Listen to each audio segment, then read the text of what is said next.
Assalamualaikum warahmatullahi wabarakatuh. Halo semuanya, perkenalkan nama saya Dini Aditya Rahman dengan NIM 0438555005. Saya merupakan mahasiswa program studi Sistem Informasi UT Surabaya. Pada video kali ini saya akan mendemonstrasikan pelaksanaan tugas 2 sesi 5 untuk mata kuliah keamanan jaringan. Pada mata kuliah MSIM 4404 terdapat dua praktikum yang akan saya kerjakan, yaitu yang pertama konfigurasi NAT overload dan praktikum konfigurasi VPN IP site to site. Mari kita mulai praktikum yang pertama.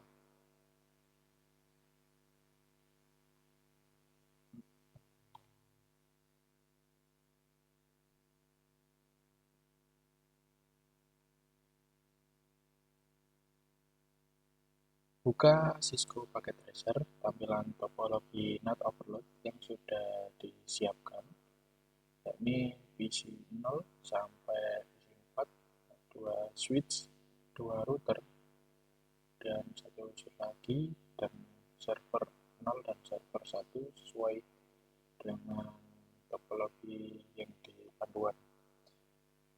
Baik, sekarang kita masuk ke praktikum pertama, yaitu konfigurasi NAT overload. Saya sudah menyiapkan topologinya. Skenario praktikum ini adalah menerapkan NAT overload pada router agar PC dari jaringan private dapat mengakses layanan publik. Dalam hal ini web server tanpa menampilkan IP privat aslinya kepada server tujuan. Sebelum NAT dikonfigurasi, mari kita verifikasi kondisi awal terlebih dahulu. Saya akan buka PC 01, kemudian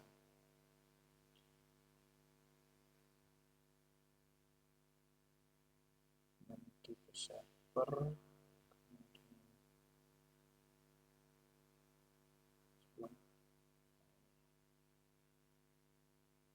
nah, buka PC 0, kemudian ke desktop, kemudian ke web browser,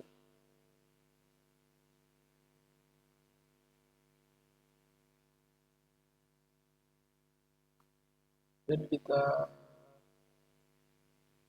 ketik alamat 6825 dan titik go.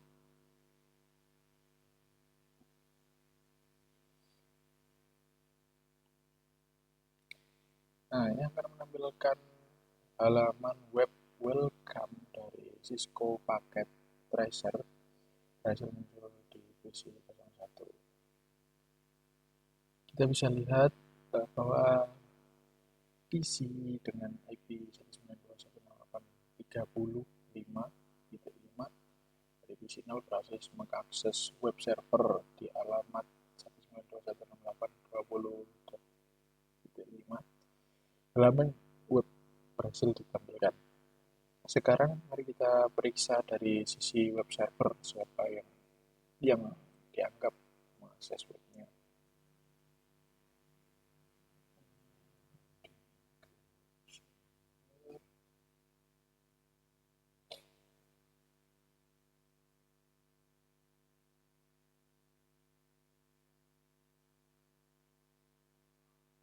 Kita buka komen.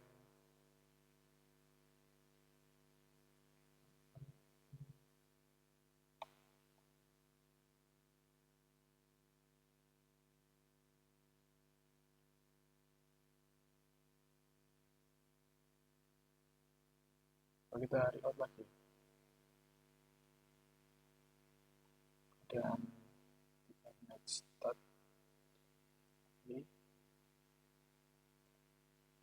Nah, masih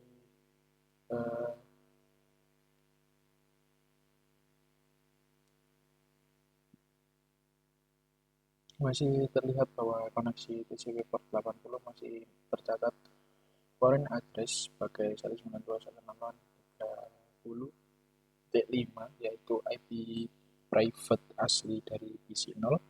Yang ini artinya sebelum NAT dikonfigurasi, identitas IP private klien sudah terekspos langsung ke server tujuan. Hal ini tentu menjadi celah keamanan karena IP internal jaringan kita bisa diketahui oleh pihak luar. Nah, kemudian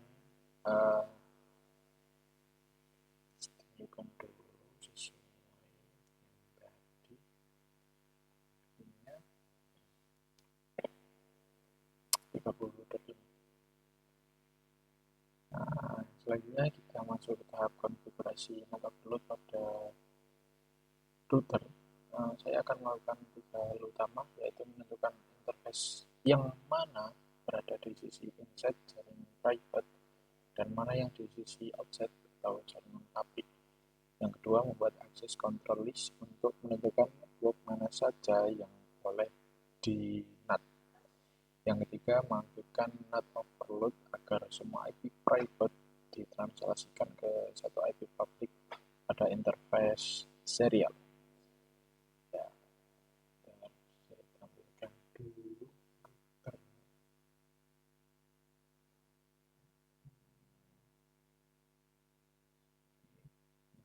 Ini halaman CLI dari router.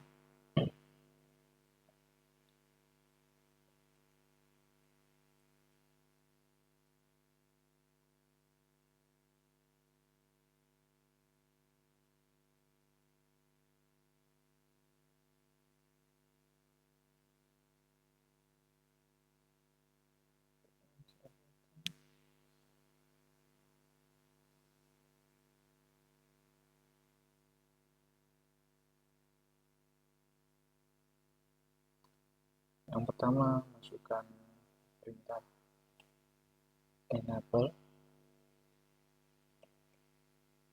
kemudian masuk ke mode konfigurasi global dengan konfigur terminal. Dan saya menandai interface fast Ethernet 0/0 dan faster 0/1 sebagai IP NAT inside karena kedua interface ini terhubung ke jaringan private internal kita. Selanjutnya interface FA0/0. Kemudian setelah itu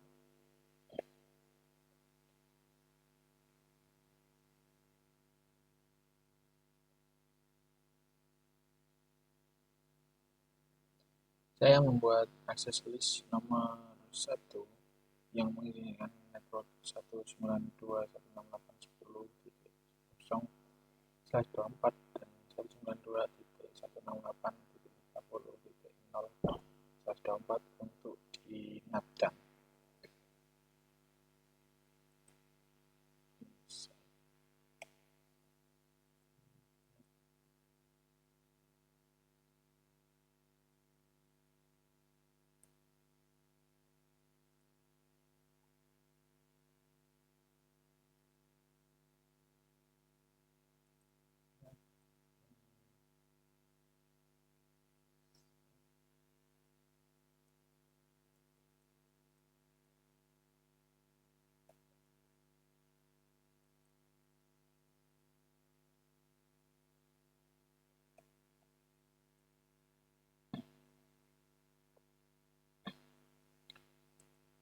Access list 1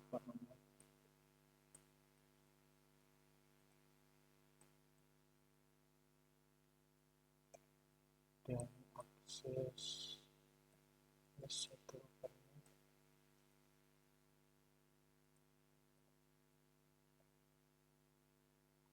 dan IP pada terakhir perintahnya IP NAT source list 1 interface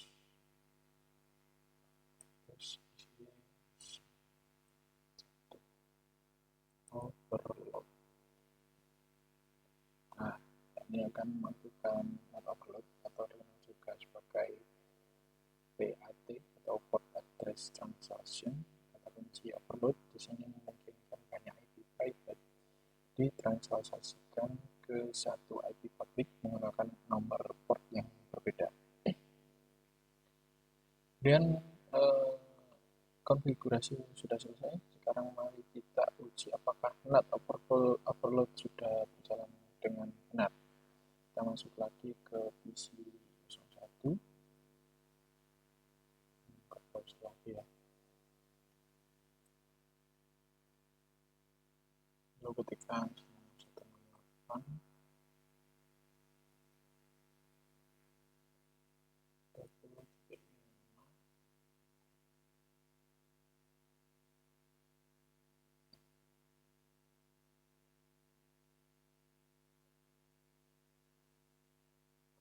Oke, berhasil. Dan kita cek di server. Nah, eh, pada server hasil NetZap menunjukkan foreign address berubah menjadi 192.168.50.1, yakni atau IP public router. Berarti kan perbedaannya pada hasil Hstat sebelumnya foreign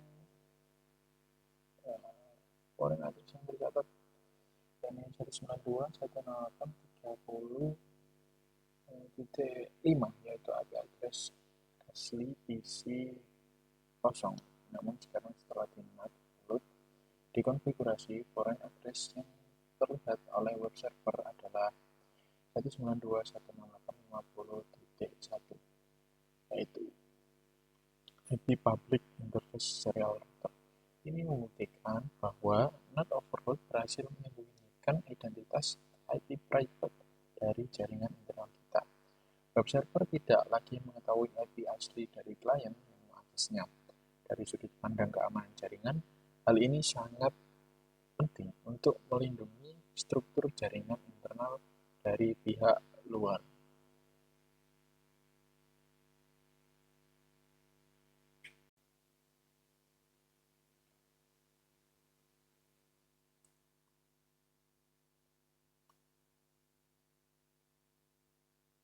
Sekarang kita akan masuk ke praktikum kedua, yaitu konfigurasi VPN IPsec.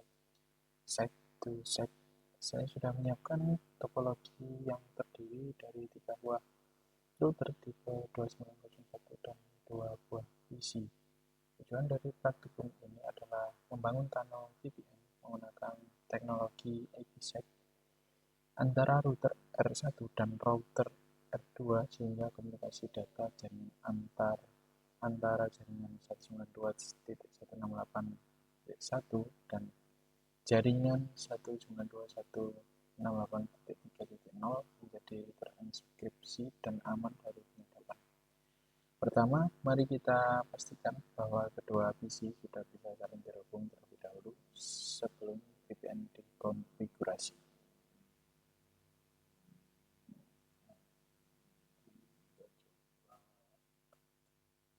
PC 1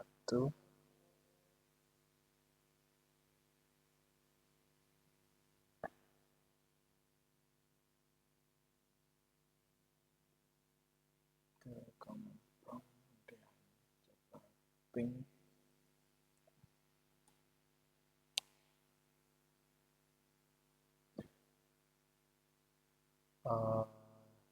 ping dari PC 0 ke PC 1 berhasil ya. Antara routing dasar sudah berfungsi dengan baik, namun saat ini data yang dikirim masih dalam bentuk plain text tanpa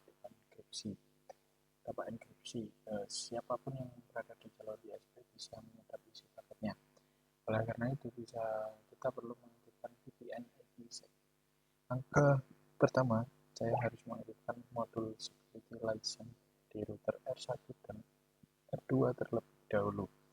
Tanpa lisensi ini, perintah-perintah kriptografi tidak akan tersedia.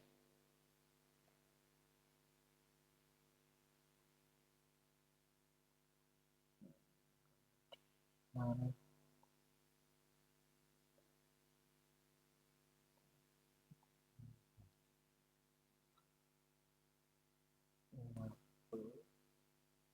enable configure terminal license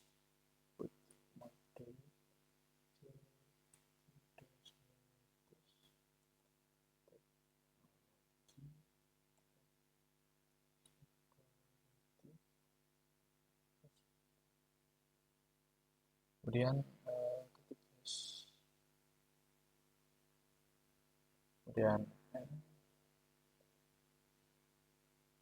copy dan config start up config.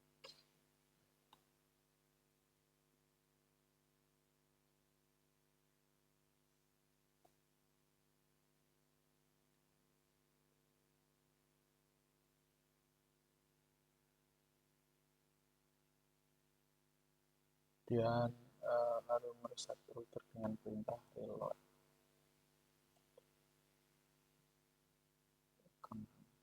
Kemudian kita lakukan untuk router yang kedua juga tentunya.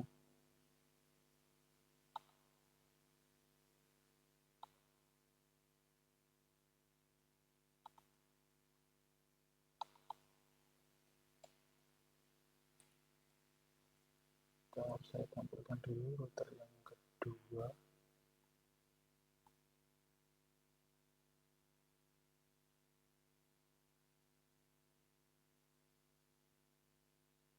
Oke, sudah tampil router kedua.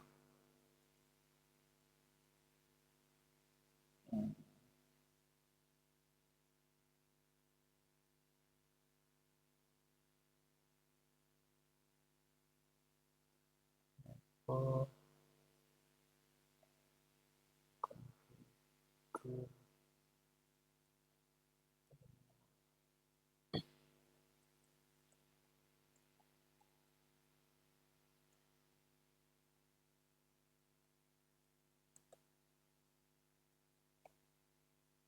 Yes.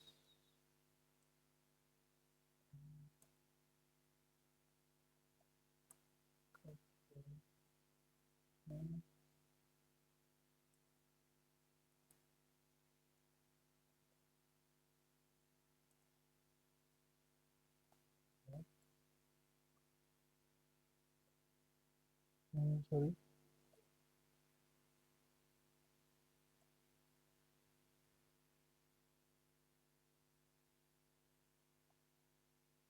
Sudah.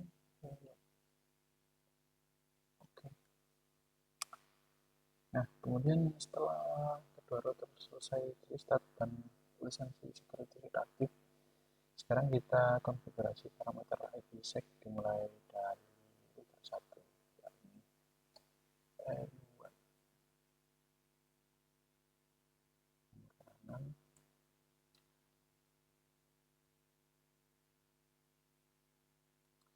Pertama kita enable, kemudian configure access list. Yakni pertama saya membuat access list 110 yang mendefinisikan traffic mana yang akan dienkripsi, yaitu semua paket dari jaringan 192.168.1.0 menuju 192.168.3.0. Ini cara access list 110 permit IP 192.168.0 dan 0.0.2.8.3.0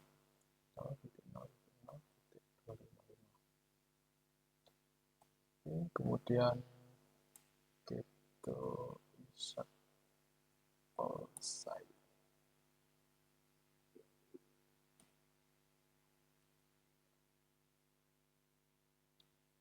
Nah, ini saya akan konfigurasi ISA-MP phase 1. Ini adalah tahap negosiasi keamanan awal. Saya memilih enkripsi AES, autentikasi preset key, dan di halaman grup 2. Preset key yang akan digunakan adalah kata Cisco diarahkan ke IP peer yaitu 10.2.2.2 yang merupakan IP serial router R2. AES. Kemudian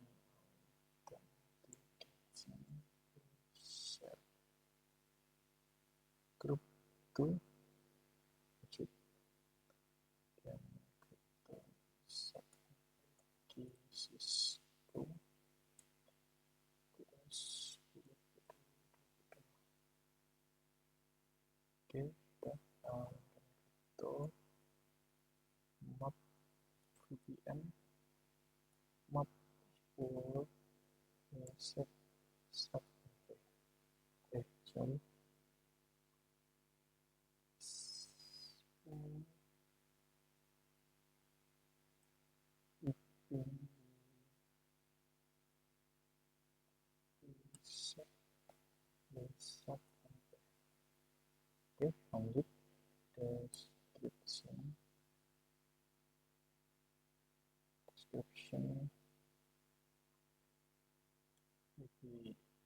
VPN connection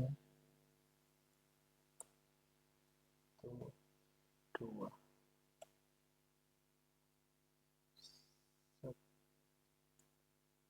10.10.2022 dan set transform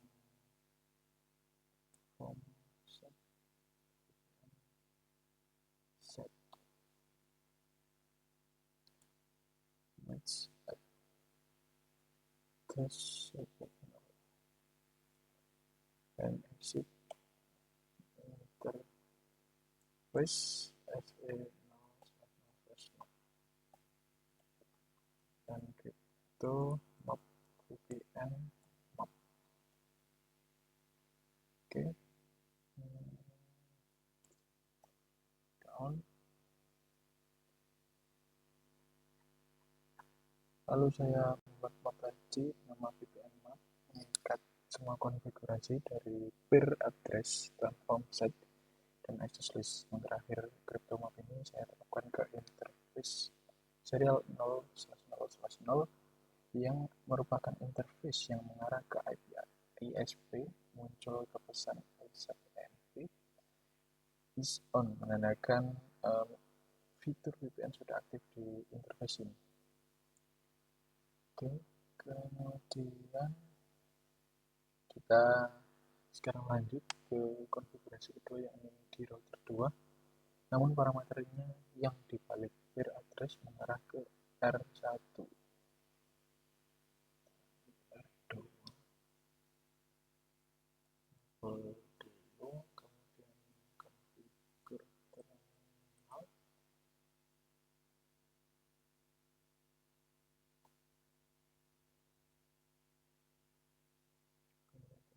Dan akses list 0 permit 2.168 dari 0 0.0.0.255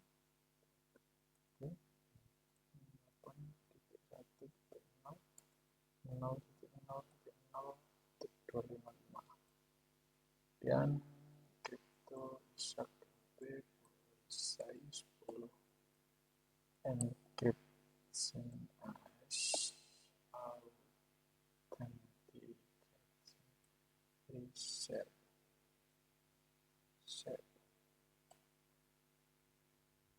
group 2 dan exit.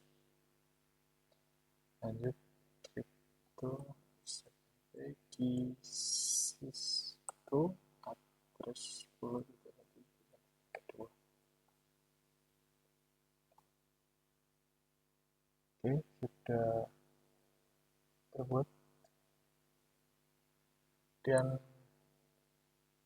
crypto set transform set VPN set SP dash SP Mac dan crypto map VPN map SHA-KMP. Lanjut description VPN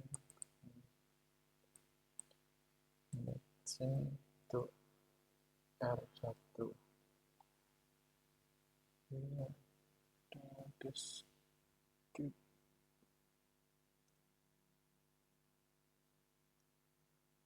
set peer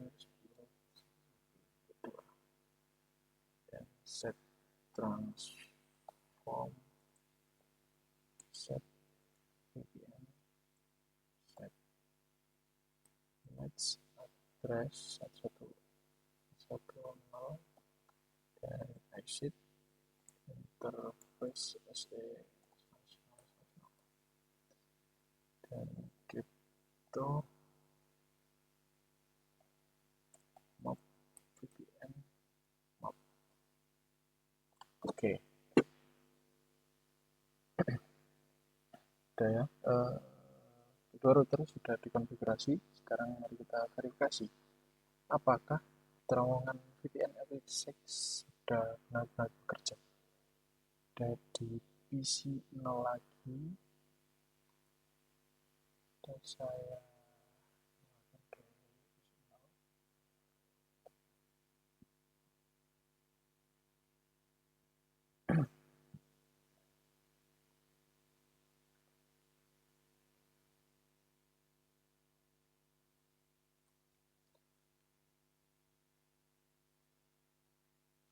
dan kita coba ping ya, ping ke PC 1. Nah, ini masih mancing agar terowongan VPN aktif RTO yang pertama. Nah, sudah berhasil. 1 4 dari 2.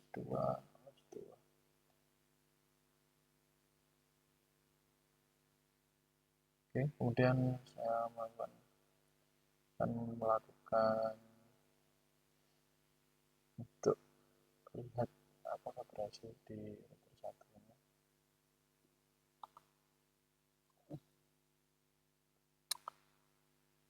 So crypto itu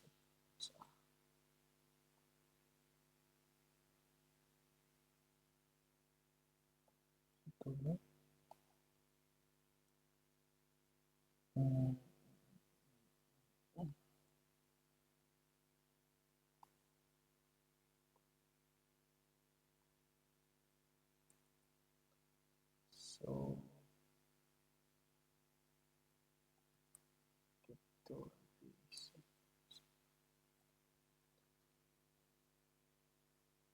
Nah, ini adalah hasil perintah kunci untuk memverifikasi VPN, yaitu show crypto IPsec SA. Mari kita perhatikan outputnya.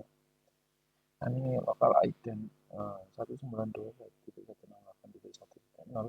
Ini adalah jaringan divisi R1 router 1 dan remote ident yakni 192.168.3.0 adalah jaringan di sisi R2 atau router 2. Kemudian paket encapsulation atau encaps ada 3, yakni paket yang berhasil dienkripsi sebelum dikirim melalui tunnel. Kemudian ada paket dekapsulasi, artinya ada 2 paket yang berhasil didekripsi setelah diterima dari tunnel. Angka-angka ini membuktikan bahwa paket ISMP ping yang dikirim dari PC 0 ke PC 1 sudah tidak lagi dikirim dalam bentuk plain text. Paket tersebut dibungkus dienkapsulasi oleh protokol SP dengan enkripsi 3-dash dan integrasi SHA strip HMAC, lalu dikirim melalui terowongan VPN yang aman. Dengan demikian, meskipun data melewati jaringan ISP yang bersifat publik, isi paketnya tidak bisa dibaca oleh pihak ketiga. Konfigurasi VPN IPsec site to site jadinya sudah berhasil. Demikianlah demonstrasi praktikum yang telah saya lakukan untuk tugas 2 sesi 5 mata kuliah keamanan jaringan. Pada praktikum pertama, kita telah berhasil mengkonfigurasi NAT overload yang berfungsi menyembunyikan alamat IP private dari jaringan internal, sehingga server tujuan hanya melihat satu IP publik milik router. Ini penting untuk menjaga kerahasiaan struktur jaringan internal dari pihak luar tentunya. Ya, pada praktikum kedua, kita telah berhasil membangun VPN IPsec site to site yang mengenkripsi seluruh lalu lintas data antar 2 jaringan yang berbeda di lokasi. Dengan VPN, data yang melewati jaringan publik tidak dapat disadap karena sudah terenkripsi menggunakan algoritma kriptografi yang kuat. Kedua teknologi ini, NAT dan VPN, merupakan komponen fundamental dalam keamanan jaringan modern yang saling melengkapi. NAT menyembunyikan identitas, sedangkan VPN melindungi kerahasiaan isi komunikasi. Demikian presentasi saya. Sekian, terima kasih atas perhatiannya. Wassalamualaikum warahmatullahi wabarakatuh.